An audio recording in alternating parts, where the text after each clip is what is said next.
రాష్ట్ర ప్రభుత్వం ఏ విధంగా పనిచేస్తా ఉందో చంద్రబాబు నాయుడు వాళ్ళ కుమారుడు మరి పవన్ కళ్యాణ్ ఏ విధంగా కక్ష సాధనకు చర్యలకు ఎక్కువగా పాల్పడుతున్నారు.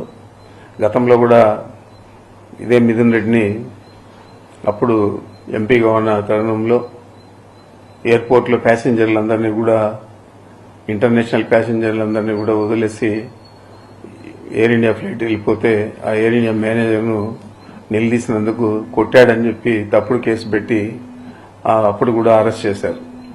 మరి అది తప్పుడు కేసు అని తేలిపోయింది. ఆ చెప్పిన సాక్షులందరూ కూడా మేము చంద్రబాబు ప్రోద్బలంతో చెప్పాల్సి వచ్చింది అని చెప్పి ఆ రోజు చెప్పారు. అధికారాన్ని అడ్డం పెట్టుకుని చంద్రబాబు ముఖ్యమంత్రిగా ఆ రోజు వ్యవహారం తీరు ఏ విధంగా ప్రజలందరూ కూడా గ్రహించారో మనమంతా కూడా చూశాము. ఇది చంద్రబాబు నాయుడు చేసిన చాలా తప్పుడు కేసును పెట్టి ఒక పార్లమెంట్ సభ్యుడిని ఈ విధంగా వేధించారని చెప్పారు. మరి ఇప్పుడు కూడా అతను అధికారంలోకి వచ్చినప్పటి నుంచి ఇప్పుడు దాకా అనేక కేసులు ల్యాండ్లు అంటాడు, లేకపోతే ఈ తప్పుడు కేసులు అన్నీ కూడా మదనపల్లి ఫైల్స్ అంటాడు. ఆ ఫైల్స్కు నాకు ఏం సంబంధం, ఇప్పుడు దాకా సంబంధం లేదని చెప్పి ప్రతి ఒక్కరు కూడా చెప్పారు. ప్రభుత్వం కూడా ఏమీ తేల్చలేకపోయింది. మరి ఇలాంటి తప్పుడు కేసులన్నీ కూడా అనేక రకాల కేసులన్నీ పెట్టి వేధించడం జరుగుతూ ఉంది. మరి అనేక రకాలుగా అనేక కేసులన్నీ కూడా మా మీద పెట్టడం జరుగుతూ ఉంది. ఇప్పుడు తారస్థాయికి చేరి ఈ లిక్కర్ స్కామ్ లో మా తనయుడంటే మిథున్ రెడ్డి గారి ప్రమేయం ఉంది అని చెప్పి ఆయన 3 సార్లు ఎంపీకి రాష్ట్ర ప్రభుత్వంలో ఏమైనా పాల్గొనేదానికి పాలు పంచుకునేదానికి అవకాశం ఉందని అడుగుతా ఉన్నాను. ఏదో జగన్మోహన్ రెడ్డి గారితో సఖ్యతగా ఉండాడని చెప్పి ఆ ఒక్క నెపం మీద అతని మీద ఫాల్స్ కేసు పెట్టి ఈరోజు మళ్ళా నిన్న సాయంత్రం అరెస్ట్ చేశారు. ఈరోజు జైలు కూడా పంపించే పరిస్థితి ఉంది. మరి మనం చూస్తా ఉన్నాం. ఇది కూడా చూడండి మీరు, తప్పకుండా ఇది కూడా తప్పుడు కేసుగా తేలుతుంది. మరి ఇలాంటి తప్పుడు కేసులన్నీ పెట్టి ప్రభుత్వాన్ని నడుపుతూ ప్రతిపక్ష పార్టీలను అదుపులో తీసుకోవాలనే ఒక వేరే ఆలోచన చంద్రబాబు నాయుడు చేస్తున్నాడు. తప్పకుండా దీని పర్యవసానం వచ్చే ఎన్నికల్లో కాదు, ఆయన రాజకీయ జీవితం మీదే ఒక తీరని మచ్చగా ఏర్పడుతుంది అనేది అతను ఆలోచన చేయలేదు. మరి ఎవరైనా రాజకీయాల్లో అంటే మంచి పేరుతో రిటైర్ అయ్యి బాగా పనిచేశాడని అనిపించుకోవాలి. ఆ విధంగా కాకుండా కక్షపూరితంగా విద్రోహ చర్యలకు ప్రభుత్వమే పాల్పడితే ప్రజలు ఎవరికి చెప్పుకోగలుగుతారని చెప్పి నేను అడుగుతున్నాను. ఈరోజు మిథున్ రెడ్డిని అరెస్ట్ చేయడం అనేది ఆయన ఎంపీనా లేకపోతే 3 సార్లు ఎంపీ మళ్ళా లోక్సభలో ఒక పార్టీకి నాయకత్వం వహిస్తా ఉన్నాడు. ఇవన్నీ ఒక పక్కన పెడితే నా కుమారుడుగా నేను చెప్తున్నాను, ఇది కేవలం మా మీద ఉన్న కక్ష, మా మీద ఉన్న విద్వేషం, ఎన్నికల్లో మేము ధీటుగా ఈ జిల్లాలో పనిచేస్తామని చెప్పి ఆలోచన, ఇవన్నీ కలిపి చంద్రబాబు నాయుడు చాలా తీవ్రమైన వ్యతిరేకతతో ఈ చర్యకు పాల్పడినాడు. దీనికి తప్పకుండా ఈ జిల్లా ప్రజలే కాదు రాష్ట్ర ప్రజలు కూడా జవాబు చెప్తారు సమయం వచ్చినప్పుడు. నేనైతే దీని మీద చింతించడం లేదు. ఏదైనా కూడా మేము తప్పు చేయలేదు కాబట్టి అరెస్ట్ చేసినా కూడా ఆయన కడిగిన ముత్యంగా మళ్ళా బయటకు వస్తాడు. రాబోయే ఎన్నికల్లో మీరు ఏ విధంగా ఈ అపవాదులన్నీ కూడా ఈ అపకీర్తిని, మరి ఇట్లా అకృత్యాలను, ఇట్లా దుర్మార్గాలను మీరు ప్రజలకు ఏ విధంగా జవాబు చెప్తారో అనేది మీరు ఆలోచించుకోవాలని చెప్పి చంద్రబాబుకు చెప్తా ఉన్నా.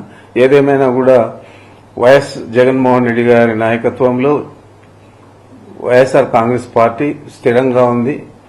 చాలా పట్టుదలగా ఇప్పుడు ప్రజలందరూ కూడా ఈ పార్టీని గెలిపేయాలని ఆలోచన చేస్తా ఉన్నారు. మనం చూసాము, 3 ఎస్పీలు, డిఐజీ, 2000 మంది పోలీసులను పెట్టి రోడ్లన్నీ కూడా అడ్డపడి కనీసం రైతులను మామిడి రైతులను కలిసేదానికి కూడా అవకాశం లేకుండా చేయాలని ఆలోచన చేస్తే ఏ విధంగా ఒక్క ఉదుపులో కొండలో గుట్టలు ఎక్కి తోటల్లోనూ చెట్లలోనూ అంతా కూడా వచ్చి వేలాది మంది అత్యధికంగా ఎప్పుడు కూడా ఎన్నికల తర్వాత అంత పెద్ద గ్యాదరింగ్ వైఎస్ఆర్ కాంగ్రెస్ పార్టీ కార్యకర్తలు నాయకులు మామిడి రైతులు ముఖ్యంగా కలిసింది లేదు. ఈ విధంగానే రాబోయే రోజుల్లో ఇంకా ఎక్కువగా వైఎస్ఆర్ కాంగ్రెస్ పార్టీ మీద అభిమానము ప్రేమ జనాలలో పెరుగుతున్నాయి. కాబట్టి జగన్మోహన్ రెడ్డి గారు చెప్పినవన్నీ చేశాడు. మరి ఈయన చెప్పాడు 143 హామీలు, అదే 6 సూపర్ 6లు ఇవన్నీ కూడా చెప్పారు. మరి ఇవన్నీ ఏదైనా నెరవేర్చాడా అంటే అరకొరగా పెన్షన్లు ఇవ్వడం కానీ, అదేవిధంగా ఆ రోజు 50 సంవత్సరాలకే మీ పెన్షన్ వర్తింపజేస్తా అన్నాడు. ఇప్పుడు దాదాపు 5,000 నుంచి 6,000 పెన్షన్లు తీసేశారు. మరి అదేవిధంగా కొంతమందికి ఒక్కొక్క సిలిండర్ ఇచ్చి సర్ది పెట్టేశారు మొదటి సంవత్సరం. మరి ఈ సంవత్సరం ఏం చేస్తారో మనకు తెలియదు. అదేవిధంగా మొన్న తల్లికి వందనం అని చెప్పి ఇచ్చారు. 13,000 చిల్లర కోట్లు కావాల్సి వస్తే కేవలం బడ్జెట్లో 8,000 చిల్లర పెట్టి ఇచ్చిందేమో 3,000 చిల్లర కోట్లు మాత్రమే ఇచ్చారు. మరి ఇది ప్రజలందరూ కూడా చూస్తా ఉన్నారు, ఇచ్చిన హామీలు నెరవేరుస్తా ఉన్నారా లేదా అని. మరి ఏ విధంగా మీరు ఒక సంవత్సరంలో ఎవరిని కూడా పట్టించుకోకుండా, ఏ హామీలు నెరవేర్చకుండా మహిళలను, రైతులను, పురుషులను, విద్యార్థులను, నిరుద్యోగులను అందరినీ కూడా మోసం చేశారు. మరి ఇదంతా కూడా కప్పిపుచ్చుకోవాలని చెప్పి ఈ లిక్కర్ స్కామ్ అని ఇంకోటని తీసుకొచ్చి ప్రధానమైన పార్టీకి పట్టుకొమ్మలుగా ఉన్న నాయకులందరినీ కూడా మీరు అరెస్ట్ చేసే పరిస్థితులకి దిగజారంటే మీ ప్రభుత్వం పనితీరు ఏ విధంగా ఉందో, మీ పెర్ఫార్మెన్స్ ఏ విధంగా ఉందో, మీరు పార్టీని ఏ విధంగా నడపాలనుకున్నారో, ఒక దుర్మార్గంగా అణచివేత ధోరణిలో నడపాలనుకుంటా ఉన్నారు. మనం చూసాము, చాలా మంది నియంత్రణలంతా కూడా దేశాలు వదిలి పారిపోయిన పరిస్థితులు ఉన్నాయి. కొంతమంది అయితే స్వయంగా వారే సూసైడ్లు చేసుకున్న పరిస్థితులు కూడా ఉన్నాయి. మరి ఆ నియంత్రణల కంటే మీరేం పెద్ద నియంత్రణలు కాదు. మరి మీ పరిస్థితి ఏ విధంగా ఉంటుందో వచ్చే ఎన్నికల్లో చూద్దామని చెప్పి తెలియజేస్తాను. హిట్ టీవీ యాప్, ఇందులో short news, live news, entertainment shows, movies, digital magazines తో పాటు మీ జిల్లా వార్తలను కూడా ఫ్రీగా చూడొచ్చు. ఇంకెందుకు ఆలస్యం, వెంటనే హిట్ టీవీ యాప్ ని డౌన్లోడ్ చేసుకుని ఫ్రీగా ఎంటర్టైన్మెంట్ పొందండి. Hit TV app. Hit TV app. Please download hit TV app. Hit TV app ని ఫ్రీగా డౌన్లోడ్ చేసుకుని ఎంజాయ్ చేయండి. మీకు నచ్చిన ఎంటర్టైన్మెంట్ కోసం హిట్ టీవీ యాప్ ని ఫ్రీగా డౌన్లోడ్ చేసుకుని ఎంజాయ్ చేయండి. హిట్ టీవీ యాప్ ని డౌన్లోడ్ చేసుకుని ఆస్వాదించండి, ఆశీర్వదించండి. ఇంతమంది సెలబ్రిటీలు హిట్ టీవీ యాప్ ని డౌన్లోడ్ చేసుకోండి అని చెప్తున్నారంటే ఎంత మంచి యాప్ ఆలోచించండి. అమెరికా అమెరికా అమెరికా అమెరికాలో చదవాలనుకునే వాళ్ళకి విశ్వసనీయమైన పేరు మన శౌర్య కన్సల్టెన్సీ.